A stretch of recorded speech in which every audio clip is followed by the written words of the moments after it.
Welcome to the Crystal Self-Healer Podcast. I'm Carissa Weaver. On this podcast, we blend the magic of crystals with the science of psychology to help you break free from chaos, ditch the overwhelm, and master your emotions so you can have more energy, get more done, and feel better every day. Get ready to unlock your intuition and restore your true power as we cover how you can transform your life using crystals and self-awareness. Are you ready to get started? All right, let's go.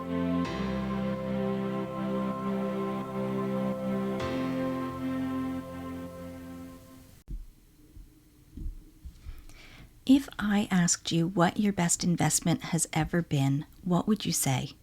Pause for a moment and think about it. I'm going to guess that for many of you, you're going to highlight something material, like a house, a car, a retirement fund. Even when you Google it, the responses focus on financial products, things like retirement funds, stock portfolios, or real estate investments. But what if I told you that you were the best investment, and that while those other things are nice to have, they're not the best way to measure your safety and security? Investing in your growth, your learning, is the best place for you to spend your time and your money. If you've been holding on to what feels safe and secure, but find yourself stuck or unfulfilled, this episode is for you. We're going to explore why the best investment you can make right now is releasing your hold on material resources and how you can trust in your ability to rebuild. You'll learn how the fear of letting go blocks your growth and how embracing trust in yourself can open the doors to more abundance, joy, and fulfillment in your life. The Four of Pentacles came up in the what to release position in a tarot reading recently, and in a moment of time when we're facing political, societal, and financial instability, this placement of the card can feel counterintuitive at best. The Four of Pentacles has an individual sitting on a solid bench, a metropolis or town behind them, with two pentacles under their feet, one being held at their chest and one at the top of their head. All of this would imply stability when considering the hierarchy of needs, the material resources that allow you to feel taken care of, fulfilled, and able to seek enlightenment. Yet in the space of what to release, the card now asks you to examine where you might be holding on to this stability in a way that blocks you from getting what it is that you want, whether that's money, relationships, or enlightenment. Cultural and societal narratives often tell us that stability and worth come from what we own or achieve materially. It's no wonder we hold on so tightly to those ideas. For this reason, the discomfort of what you have and know is easier to endure than the discomfort of putting yourself out there in the name of experiencing your dreams. This card in this placement is asking you to see where you're holding on so tightly that you're holding yourself back. So let's talk about this catch-22 of our desire and need for safety and stability and the call to release it. Humans are creatures of habit, so our surroundings become familiar, and then that's what we draw comfort from. And when we're challenged to release that sense of security and comfort, we then start to act out in ways that may not be helpful for us or our goals. We're conditioned to think that material resources are something we need to hold on to, that if we don't keep it, that it won't be replenished. Our brains are wired to crave and seek out what's familiar, even when it doesn't serve us.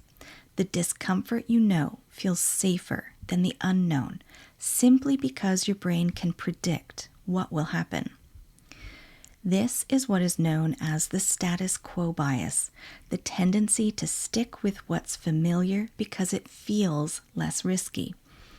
Even when the path ahead offers more joy, fulfillment, or abundance, your mind might stop you in your tracks by offering thoughts like, what if it doesn't work out? And so you stay put, not because it's the best choice, but because it's the least threatening one. Let's say you have a job you don't like, but it happens to pay the bills. You feel miserable and cranky most days because the job demands so much of you and the compensation doesn't match the input you have to give. Yet you hold on to this job because of the paycheck.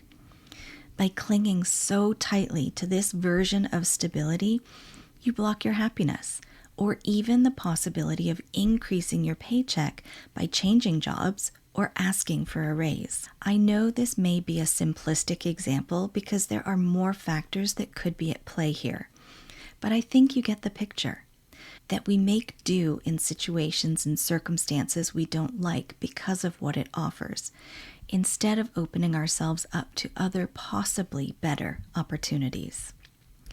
By doing this, we send a signal that we don't trust more to come. This blocks the flow of what we want coming into our lives and keeps us stuck in a cycle of lack, where we need to hold on to what we have even when the opportunities to thrive are right in front of us. So let's consider that the stability you've been clinging to isn't stability at all.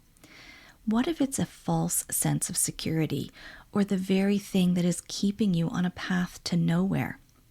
Like staying in that job you hate, or the relationship that no longer fulfills you. It feels safe, but is it truly? What lies on the other side of loosening your grip and stepping into trust? The biggest reason we struggle to let go is because letting go feels like losing control. For example, exploring and investing in that new course might stir up discomfort and chaos because it challenges narratives that have been the guiding star for the concept you hold of who you are in this world and how to make sense of it. So when you approach learning new things, especially ones that go against traditions you've been raised in and under, naturally, you'll fear what repercussions you might face as a result. Perhaps you worry you'll find that the warnings were true and you'll suffer the consequences of fate, or that people you regard highly will reject you because you've chosen an unapproved path. But what if these fears and worries are limiting the full spectrum of enlightenment available to you? I find it fascinating that some traditions discourage exploring perspectives outside of their own, as if stepping into a new experience might lead to irreparable harm or confusion. That by learning something new or other, you'll get led astray and somehow get lost. This approach can create a sense of fear around learning or having curiosity, reinforcing the idea that safety lies only within the familiar. What if true growth requires you to question these boundaries and seek enlightenment beyond what you've been taught? While the need to cling to familiarity is deeply rooted in many cultural and personal narratives, some traditions, like the Amish practice of rumspringa, challenge this notion and encourage stepping into the unknown. If you're not familiar with this tradition, it's like a rite of passage for teenagers to step outside the secure, familiar world of their upbringing and enter a period of exploration, risk, and self-discovery outside of the Amish community. While for the Amish, this is the time for them to contemplate their commitment to their faith and community, the practice itself mirrors the stepping into the unknown by releasing what you've known to create stability and safety. So ask yourself, what's something you've been dismissing because it feels too disruptive or risky? Where do you fear you'll lose control if you were to explore something outside of what is your normal routine? Maybe it's homesteading. Maybe it's joining community. Maybe it's finally investing in that program you've been wanting to do. Whatever it is, the Four of Pentacles is nudging you to notice where you're clinging onto security and asks you to follow the desire that you've been dismissing because it would feel too disruptive to your life. Investing in you, your growth, your learning is the investment that will never lose value or become obsolete. When you realize that no matter what happens, you always have what you've learned to come back to draw on, you no longer have to fear losing what you have because you know you can build it again. Lapis lazuli is the crystal I'm going to offer you to work with as you navigate the best investment you can make right now. Lapis lazuli encourages introspection and self-awareness, which will help you connect with your own inner wisdom, making it easier to question the cultural and societal narratives you may be clinging to.